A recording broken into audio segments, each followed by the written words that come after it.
This video is made possible by Practical Defense Systems, the best online security training at the lowest prices.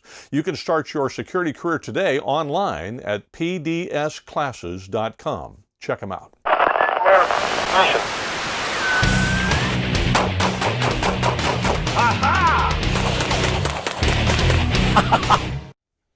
Hi, this is Joel Persinger. I'm the Gun Guy. Thank you very much for all of your support of GunGuyTV.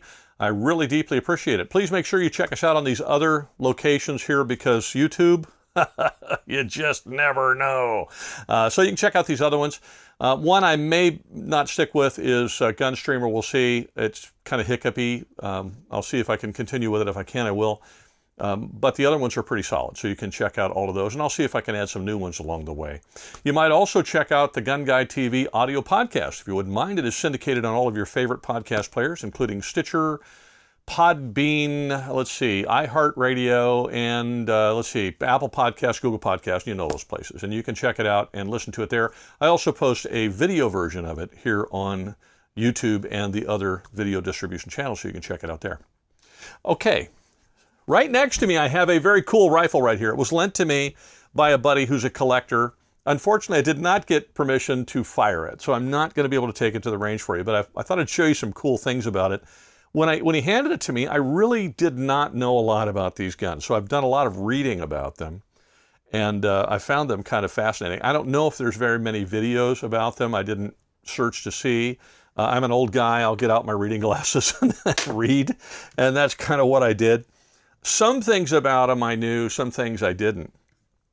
But, and so first of all, let me just say before I even get started, I am not a firearms history professor, and I'm certainly not an expert in historical military firearms or anything like that. I'm a hunter and a law enforcement firearms instructor and a security instructor, and I was a bail bondsman and like that, okay? And I was a security contractor and that kind of stuff, okay? But as far as history is concerned, I'm going to tell you what I know, or what I think I know. If I'm wrong, feel free to correct me in the comments. And if you know a lot about these, because you are an expert on them, then please share, because I would love to learn just as much as anyone else. And so I'll learn a lot from what you post in the comments too. So I just wanted to open up with that. On this rifle, on the action is printed model of 1898, but on the stock, the cartouche says 1903. So I suspect that the rifle was probably either made or re-arsenaled maybe in 1903. It appears to be, in its military configuration, that nobody has chopped the stock and sporterized it. There's a lot of rifles. I have a 303 SMLE in infield that was sporterized, and I would love to restore it to what it was originally. But you see a lot of them are sporterized because people took them hunting or whatever. This one doesn't seem to be in that kind of condition, and the guy that lent it to me really likes it, so he didn't, this is one of his babies here, so I'm not shooting it for that reason, not firing it for that reason.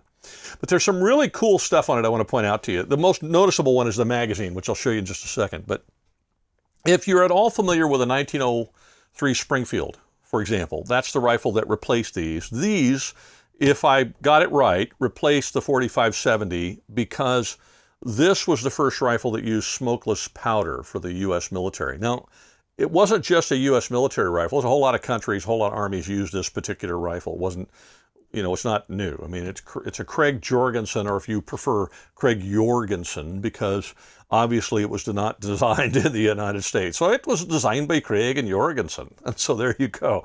But being a blue-collar American working man, I'm just going to say Jorgensen, and I hope I don't make anybody mad. I think this thing, if I read it right, served it for the U.S. military for about 9 years or 8 or 9 years, and that was it. And then it was replaced by the 1903 Springfield.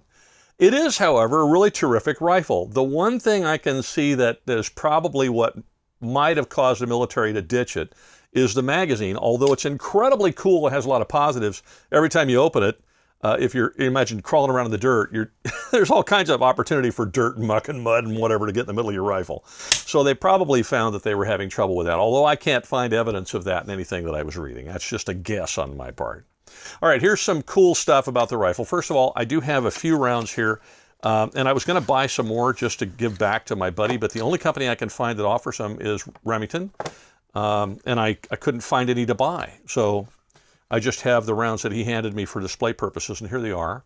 And I'll get you some close-up shots of them so you can see them. It is a rimmed cartridge, which is interesting. That's kind of popular from back then.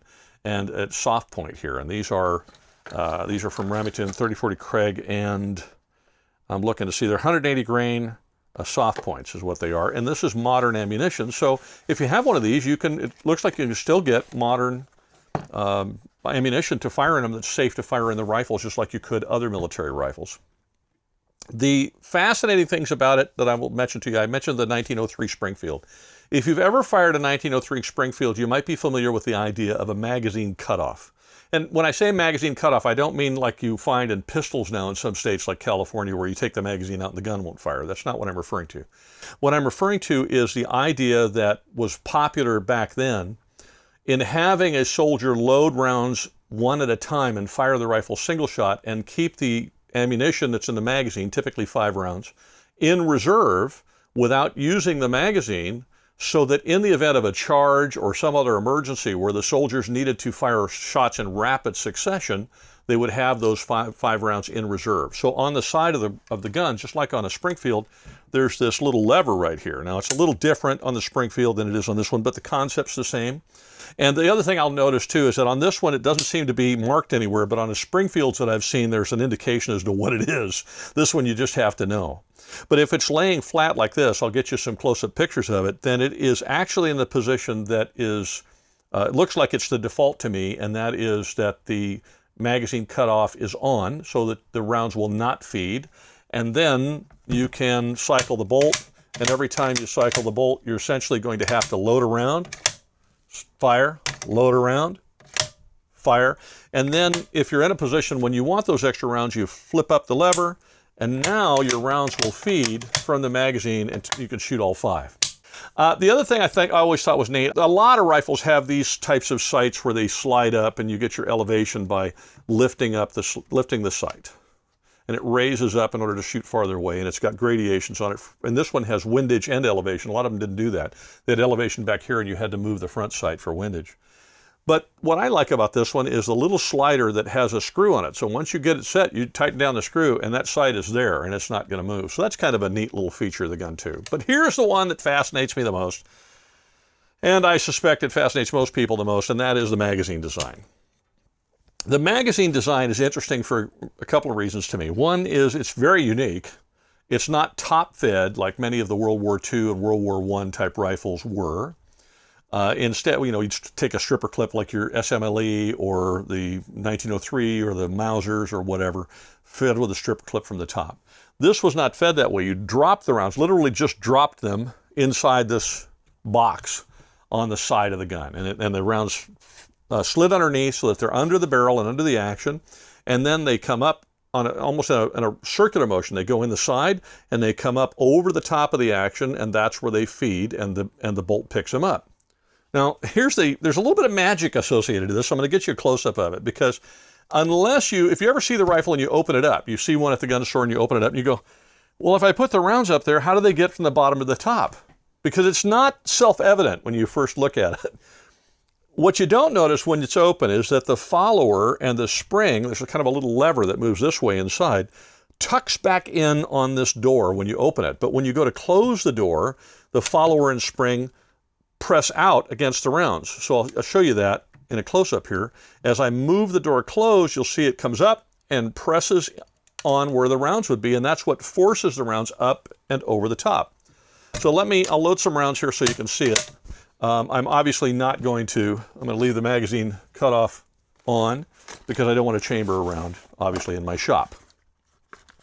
So we're just going to drop them in. Now, by the way, I should point out something else before I do this too, because I do have a number of World War II and World War I vintage rifles. When you're dealing with a rimmed cartridge, which is what this is a rimmed cartridge, and you're loading it into a magazine, one of the things that's tricky is you want to load it so that the topmost rounds, the rim on the topmost round, is in front of the rim on the round below it, and so on. So that what you're preventing is, as you feed around, you don't want that rim on the round you're feeding to snag the round below it and cause a jam. So you kind of have to be particular about the way you load them in there. Well, this thing doesn't care. I mean, you literally just throw them in there one at a time, you know, line them up, drop them in. There's 3, it holds 5, I think. There's 3, let's put another one, 4, and 5. And I mean, literally, you can kind of look at them and go, well, they're just kind of wiggling around in there however they're wiggling around in there. It doesn't really matter. And then when you close the little door, now the follower is now, and the springer now putting pressure on the rounds, and the round, as you can see, is ready to load. Now, I'm not going to load it, but it's an interesting thing with this rifle. You put them in there, dump them in there any way you want, and they're going to feed. The rim doesn't seem to in any way cause a disturbance. Now, I must tell you, I don't understand why. So don't ask me. Like I said, I'm not only not a history major, but I'm also not a gunsmith. So I can't tell you precisely how that mechanism works. I'm always just fascinated by the fact that Krag and Jorgensen figured it out and made it function as well as it did. Now I can show you that with the magazine cutout engaged, you can actually see the round, the topmost round, but when I push the bolt forward, it doesn't grab that round. It doesn't do anything. I can pull it back, it doesn't grab the round. And the reason for that is it's, again, wanting me to feed the rifle 1 round at a time. Now, if I were to move this lever up and now push the bolt forward, it would grab that round. But again, I'm not going to do it in my shop. So if I push the lever back down again, the fascinating part about it is, once I, push it down here, well, maybe I need to open it to do it. There you go. Push the round down again. Now, again, I'm back where I started again. So I don't have a problem. It's not going to load the round. So it's really a fascinating design. These rifles are really interesting to me. I would love to take it to the range and fire it for you, but he would prefer that I not, and obviously the gun doesn't belong to me, so I'm not going to do so. But if you ever get an opportunity to do so, my understanding is, I've never fired one, so my understanding is they're a fairly soft shooting rifle and very accurate. So if I ever get my hands on one that I can take to the range, I'll do another video for you and do that. I just was so fascinated with it and so grateful that he dropped it off for me to look at that I had to show it to you. So there it is. There's the Springfield model 1898 Krag Jorgensen. It chambered in 30-40 Krag or 30 US or 30 Army or what any of the other 19 different things that they called it back then. Very cool. Thank you very much for watching. Have a great week, and wherever you go, whatever you do, please be safe.